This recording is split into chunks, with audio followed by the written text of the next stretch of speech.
Police வந்து அஜித்குமாரையும் அவர் தம்பியும் சக்கா மாதிரியா தாக்கியிருக்காங்க. கிட்டத்தட்ட ஒரு ரத்தம் வர அளவுக்கு போட்டு அடி அடி அடின்னு அடிச்சிருக்காங்க. இது வரைக்கும் ஸ்டேஷன்ல இல்ல, ஒரு தோப்புக்குள்ள வச்சு அடி அடின்னு அடிச்சிருக்காங்க.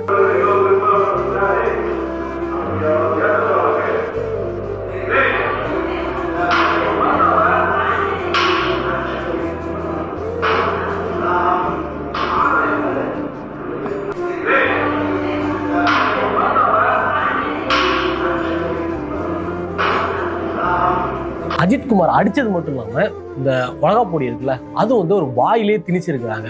வாயில கண்டினியூஸா ஒரு வாயிலே மிளகா பொடி போட்டுருக்காங்க. மிளகா பொடி அள்ளி ஒரு வாயில போட்டிருக்காங்க. இவரும் தண்ணி கேட்டிருக்காரு. அந்த போலீஸுக்கு அந்த அடிச்சவங்களுக்கு வந்து கொஞ்சம் கூட மனிதாபிமானமே இல்லாம அந்த அஜித்குமாரை போட்டு மாடு அடிக்கிற மாதிரி அடிச்சே சாவடிச்சிருக்காங்க.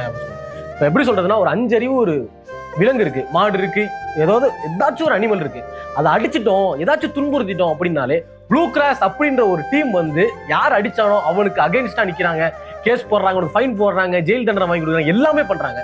ஒரு 6 அறிவு இருக்குல்ல ஒரு மனுஷன், ஒரு சக மனுஷனை வந்து இந்த அளவுக்கு அடிச்சிருக்காங்க. ஒரு கேட்க ஒரு நாதி கூட இல்ல.